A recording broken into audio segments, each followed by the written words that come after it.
जय जय राम कृष्ण हरी। बोला पुंडलिक वरदारी विठ्ठल श्री ज्ञानदेव तुकाराम। पंढरीनाथ भगवान की जय। संत सद्गुरु गणेशनाथ महाराज की जय। आज यहाँ पे संत सद्गुरु गणेशनाथ महाराज जी के 132वें अभंग पे प्रवचन कर रहा हूँ। इसमें उन्होंने बाल संस्कार का महत्व बताया है। बालपन गेले खेलता वाया। कहते हैं ये जो मनुष्य जन्म है, इसकी मनुष्य की देह की अगर हम अवस्था का विचार करें तो बालपन, जवानी, बुढ़ापा और एक दिन मृत्यु एक सर्कल है।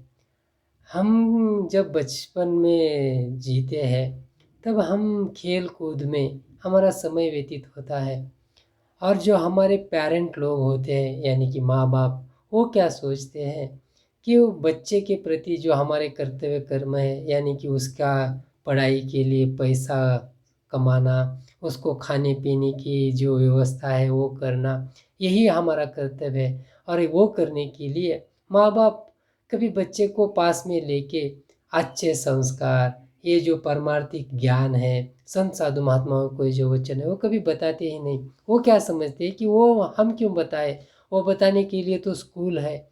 परंतु आजकल हम स्कूल की एक व्यवस्था देखते हैं, स्कूल में कहाँ बताया जाता है ये सब संस्कार, वो सभी वहाँ तो सिर्फ एक फिजिकल वर्ल्ड का नॉलेज दिया जाता है, मैथ सिखाया जाता है, हिस्ट्री सिखाई जाती है, जियोग्राफी सिखाई जाती है।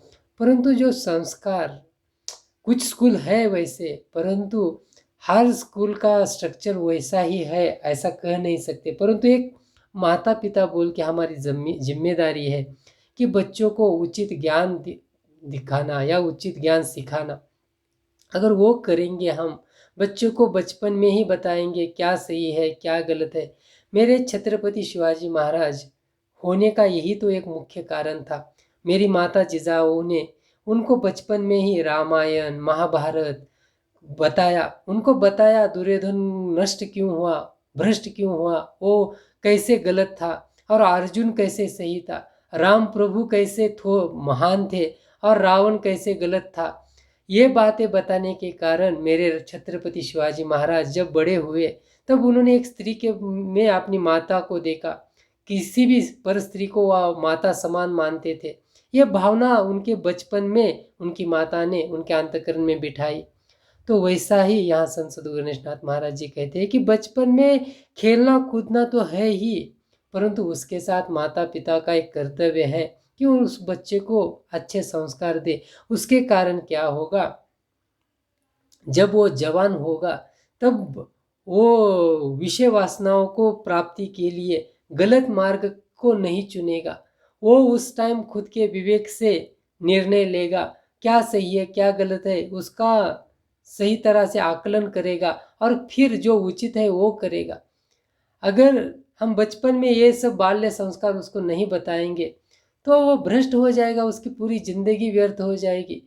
क्योंकि जैसे ही 10th स्टैंडर्ड ख़त्म होता है, 16 वर्ष की उम्र ख़त्म होती है, बच्चे का अंतःकरण में एक मैच्योरिटी आने लगती है। वो अनेक प्रकार के विषयों का मतलब चिंतन करने लगता है। और अगर वो विषय वासना उसकी पूर्ति नहीं हो गई, नॉर्मल मतलब अभी वो अगर हम फॉरेन कंट्री का विचार करेंगे तो वहाँ ये सभी बातों को सोशली माना जाता है, यानी कि कुछ भी करो आप, कोई प्रॉब्लम नहीं, क्योंकि वो उतना फ्रीडम उन्होंने उनके बच्चों को दिया है बॉयफ्रेंड गर्लफ्रेंड के नाम पर।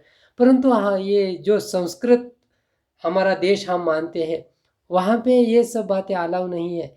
और ये अलाउ न होने के कारण बच्चे क्या करते हैं, कुछ गलत मार्ग, छुपे मार्ग ढूंढते हैं, और उन ढूंढते हुए मार्ग में अगर वो कहीं पकड़े गए तो आत्महत्या, सुसाइड ये कर लेते हैं। तो कितना देखिए, अगर बचपन में उचित संस्कार किए होते, सही ज्ञान दिया होता। इसलिए पुराने ज़माने में 4 आश्रमों का स्वरूप था। 1 से 25 वर्ष का जो आश्रम था उस 25 वर्ष की उम्र तक बच्चे को विद्यादान यानी कि वेद, शास्त्र, पुराण, श्रुति, महाभारत, रामायण, इन सभी धर्म ग्रंथों का ज्ञान दिया जाता था। उससे क्या होता था कि उस बच्चे के अंतःकरण में हनुमान जी की भक्ति, राम प्रभु का चरित्र, मेरे भरत की अपने भाई के प्रति का समर्पण, मेरे सीता माता का अपने पति के प्रति समर्पण, ये गुण उसके अंतःकरण में बढ़ जाते। जब वो खुद संसार करने लगता तब उसके अंतःकरण में वो राम प्रभु का मतलब सामने आदर्श रहने के कारण वो भ्रष्ट नहीं होता था। इसलिए बहुत जरूरी है बाल संस्कार। आगे कहती है, स्त्रिया पुत्र धन सुखावरी मन। जैसे ही जवानी में हम मतलब गृहस्थ आश्रम स्वीकार करते हैं और तब हमें अनेक प्रकार के जिम्मेदारियां हमारे सर के ऊपर होती है, और वो करते समय स्त्री, पुत्र और इनकी जिम्मेदारियां करते करते धन कमाने के लिए हमारा पूरा जिंदगी चला जाता है। जो मतलब जो इम्पोर्टेंट टाइम है आत्मचिंतन करने का, वो चला जाता है। नाठवे साधन सोहिताची, और उसके कारण कभी योग धारणा नहीं करते, कभी उचित ज्ञान का अर्जन नहीं करते, कभी उचित कर्म योग का स्वरूप जान के कर्म नहीं करते, ना ही कभी भक्ति करने का तो कोई सवाल ही नहीं। तो ऐसे ही हमारा जिंदगी व्यर्थ चला जाता है।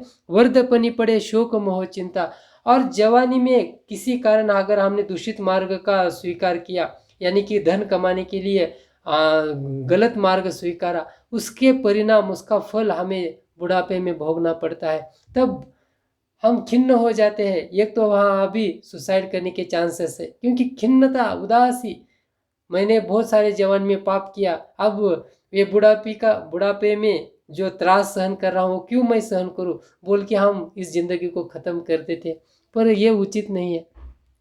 ऐसे करने से क्या होगा? अंतकरण की विषय वासना थोड़ी मिट जाएगी, नहीं, वो दोबारा बढ़कर दोबारा हमें नीच योनि को प्राप्त करा देगी, और ऐसे ही हम घूमते रहेंगे 84 लक्ष योनि को। इसलिए कहते हैं कि बुढ़ापे में अगर संतुष्ट आत्मा रहना है, अंतकरण में संतुष्टता पाना है, तो बचपन में अच्छे संस्कार, जवानी में उसका अनुकरण, और बुढ़ापे में आत्म समाधान, आत्म सुख, ये रहना बहुत जरूरी है।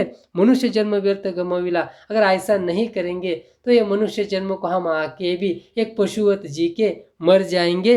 गणेशनाथ मने येऊ न जन्मासी, तो इस प्रकार इस जन्म को आके भी करी पूर्वजासी उद्धारण, हम कुछ ज़्यादा नहीं करेंगे, अगर करना है तो पूर्वजों का उद्धारण कीजिए। यहाँ दो प्रकार का पूर्वज का स्वरूप वो बताते हैं।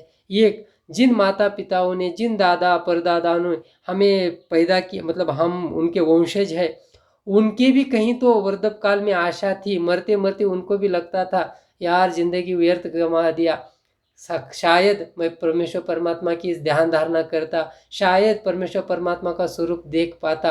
तो उनकी जो इच्छा है अगर वो हम पूरी करेंगे तो उनको समाधान प्राप्त होगा। ये एक पूर्वज। दूसरा पूर्वज है हम खुद ही खुद के, क्योंकि ये एक ही जन्म में साध्यता नहीं होती, इसलिए हमने ये मनुष्य देह पाने के लिए अनेक जन्म हमने पुण्य कर्म किए हैं, और उस पुण्य के अनुरूप हमें ये मनुष्य जन्म प्राप्त हुआ है।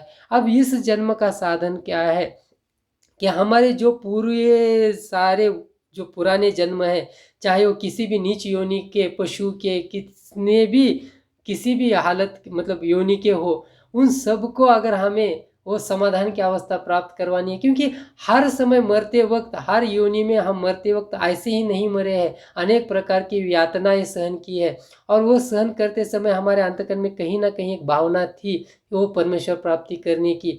तो अगर इस जन्म में हम वो करेंगे तो वो सबको एक शांति प्राप्त हो जाएगी। इसलिए कहते हैं कि करी पूर्वजासी उद्धरण।